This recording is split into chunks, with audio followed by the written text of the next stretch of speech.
Y'all know what's going on. It's time for another episode of Doing Time with Joe. I'm your host, Joe Baker. Welcome to the show, y'all.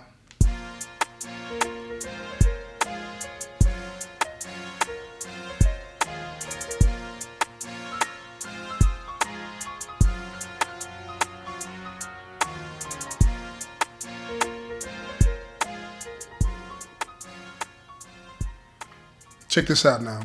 Y'all remember Corey and Melissa, they had just made love at the prison, right?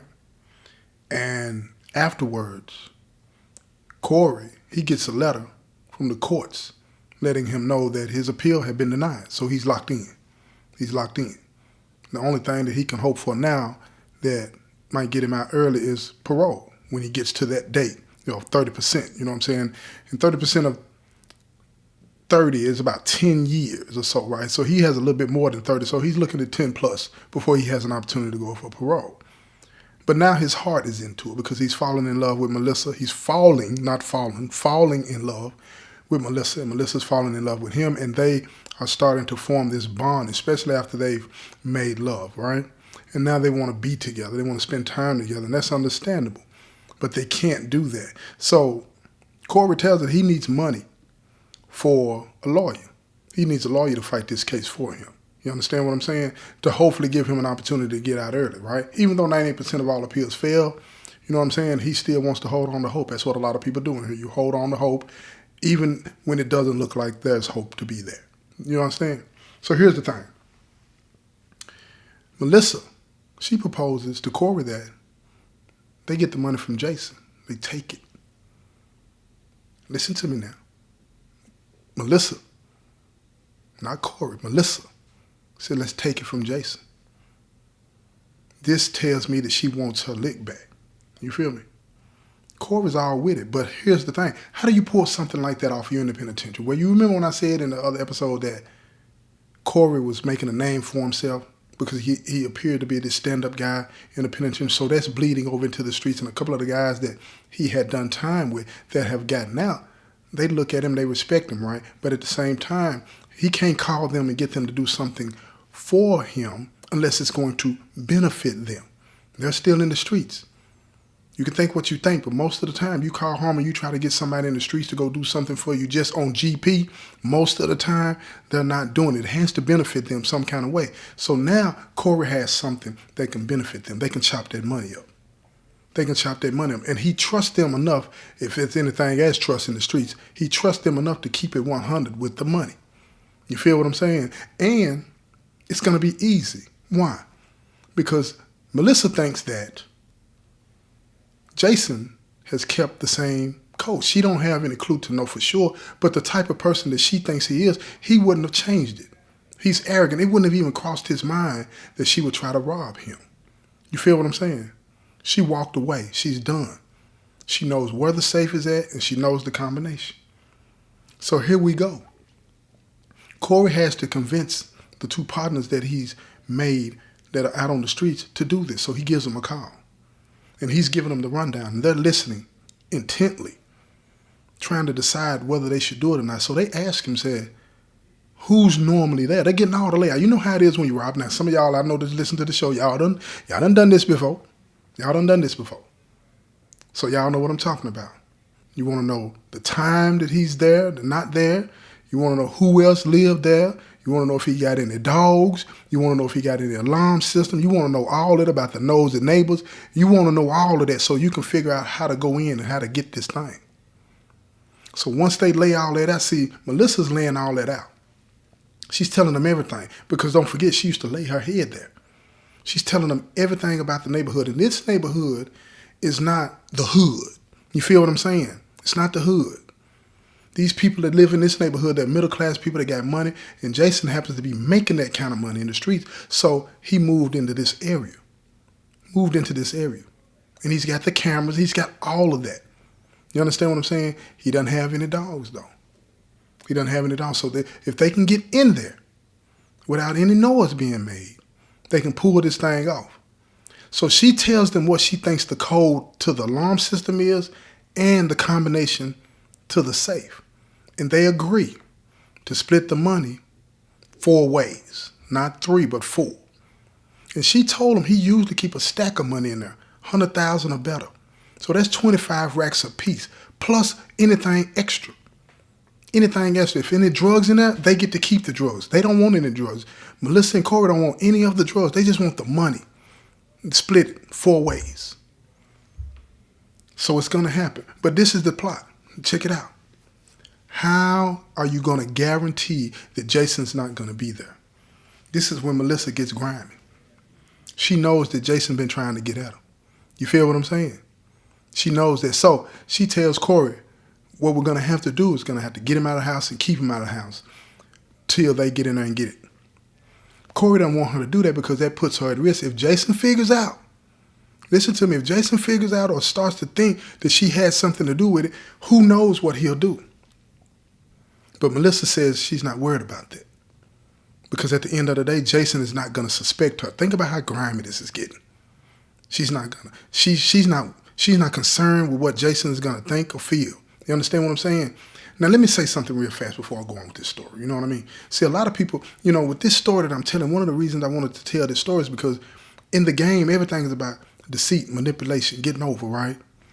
And even though Jason had done all of these things, Melissa and Corey trying to move on with their lives, being, Melissa particularly being a woman about her business, finding a job, this, and that, and then Corey trying to accept responsibility for what he did, they left the door open to solving their problems in a criminal way. And that's a problem that we all make from time to time. See, that door needs to be shut, but it wasn't shut for them. It wasn't shut for them. See, so they don't get a pass. They've stepped into that gray area where, if this can solve my problems, I'm willing to do it. And that's what a lot of people do. They rationalize and they make it make sense to them, so they'll go ahead and do it. You know what I'm saying? As opposed to putting your nose to the grindstone and figuring out something else. That's a part of accepting responsibility for what you do. It gets hard, but you still stay the course. Maintain your moral compass. But they said, no, we're going to do this. Partly because Corey, deep down, believes that Jason deserves it, and so does Melissa. So let me get back to the story. So check this out. So Melissa gives him a call, and she tells him, look, why don't you take me out? Now, he's not suspicious at all because he's arrogant. You know how dope boys are. He's arrogant. He's thinking that, yeah, okay then, where you want to go? And she tell him she want to go to an expensive place. It's been a long time since she's had one of those types of meals. And he said, oh, yeah. He said, what are we going to do later? And she said, well, we'll talk about that. You know what I'm saying? And in his mind, he's thinking, yeah, if I'm going to take her out, spend this money, wine and dine, all this, and that, I'm going to get me some. So he's starting to think it's a chance for him, and that's exactly what she wants him to think. So they make the date, they make plans. He's supposed to pick her up at 8. But she tells him, no, don't come by the house, because she don't want her parents to see her getting in the car with him. You feel what I'm saying? She don't want them to see that. So she said, no, what I'll do, I'll come to the house. I'll drive to the house, and then we can leave from there. He says, cool. So they make the day and the time. So Corey lets his partners on the streets know this is when it's going to happen. It's going to be Friday. He's going to be gone from the house about 8 o'clock. You got all the way to 12 o'clock to get this thing done. You feel me? They got the codes to the safe. They got the code. They got the combination to the lock, to the safe, and they got the codes to the alarm system. Excuse me. So everything is set. Everything is smooth sailing right now. It's how it always seems. It's how it always seems. You know what I'm saying? Like everything is going to work out just fine. No hiccups, no problems, no nothing. So Friday comes. She's getting ready. She's got on her best dress, smelling good. You already know what it is. You know what I'm saying? Got them high heels on, and she thick. She goes over there. She's putting on a show. When she pull up. She blow the horn to let him know that she's there so he can be looking when she gets out the car. She gets out the car. She looks around to see if anybody sees her. She pretends she forgets something and she bends over real slow to get something out of the car so he can take a look at her. She needs his brain. She needs his mind cloudy. She don't need him thinking clear. She need him thinking with the wrong head. You know what I'm talking about. So he looks at her. He starts to plot. I'm going to knock her off tonight. She thinks she gonna come over here and get a free meal and all this and that. See, he ain't even seeing the big picture. What is this all about? You understand what I'm saying? All this time he's been trying to get back at her, and then all up out of the blue, she called and he take the bait. He don't even see it. But that's how the game is. So now she walks up to the door. He opens the door. He try to lean in and give her a hug. And she's kind of thrilled because she knows she has to play this role, but at the same time, she don't want nothing to do with this dude. You feel me? So she turns her head to the side a little bit and let him kiss her right on the jaw. She said, no, not right now. You can't get it like that. You got to earn this back. She hit him with that. And he said, we'll see before the night's over with. So the little banter going back and forth, you know what I'm saying? They playing the game with each other. He thinks he has a shot. So he tells her, come on in. I need a couple of minutes. Let me finish getting ready, and then we're going to roll on out. So she comes on in. He already got, some drinks on the counter. You know what I'm saying? Some nice white wine, already poured up. She's like, nah, I'm good. She didn't want to drink it because she wants to keep her head clear. And plus, she didn't really trust him anymore. She didn't know if he had put something in the drink or not. You know what I'm saying? So he runs into the room upstairs and he gets ready, and he's coming back down and all this and that. And when he comes back down, when they're getting ready to go out, he's at the alarm system. And he's punching this code in there. She's looking over his shoulder. And she sees it. It's still the same. The code is still the same. So when they leave out, they shut the door. They get in his car. They pull out. She's sitting there smiling. He happens to look over at her. He said, what you smiling about? You happy? She looked at him like, yeah. She said, I feel like I'm back home. Oh, she popping her whip. She popping her whip. She making him feel like this is real. I got a real shot. You know what I'm saying? So he leans back, you know what I'm saying, in that SS coupe. He leans back, got his arms stretched. He pulling on off. They on their way. They going to this nice restaurant, finna wine and dine. You know what I'm saying? And he think he finna get his gal back. You feel what I mean? But he really don't want her back. He just want to knock off. He's trying to prove something. He's trying to prove something to her and to himself. So while she's sitting there at the restaurant with him, Corey's two partners, they on the move. They on the move. They had been waiting down the street parked, and they waiting. As soon as they pass by, they pull off, and they go the other way towards the house. They get to the house. They masked up because, again, she's giving them the layout. So he's got neighbors. He's got neighbors. You know what I'm saying? And it ain't good. So they sat there because it's still a little bit daylight out. So they sat there and they wait till about 9:30. 9:45. You know what I'm saying? To let the sun go all the way down. And then the lights come on. You feel what I'm saying? And so that way they can move in the shadows. So it's that time. They've been at the restaurant whining and dining. So now they said it's time to make the move. They get out the car. Close the doors real quietly. They didn't slam them. You don't do that when you're on the caper, y'all. When you get out the car, you hold the doorknob up and you push the door up and you let it catch, and then you let the latch go. Keep it quiet. You know what I'm talking about. Don't act like you don't know. Then they get around there and they get up in there and they right on the porch. Open up the door. They get in. Everything's the same. Everything's the same. When they get in, they punch the code. Make sure the alarm don't go off. Oh, they up in that thing. They said, this gonna be easy. This gonna be easy. But didn't I tell you about them nosy neighbors? See, they got nosy neighbors all over everywhere. Now, they got this one particular person, they got binoculars and everything on. They see these two dudes up in there, they blacked out. They see them up in there. Now, they just watching. They see them, one of them run upstairs, the other one run somewhere else. They trying to see if anything is in there before they get to the safe. They get to the safe, hit the combination, pop, that thing open up. Money everywhere. Dope everywhere. Watches, everything. They clean it out.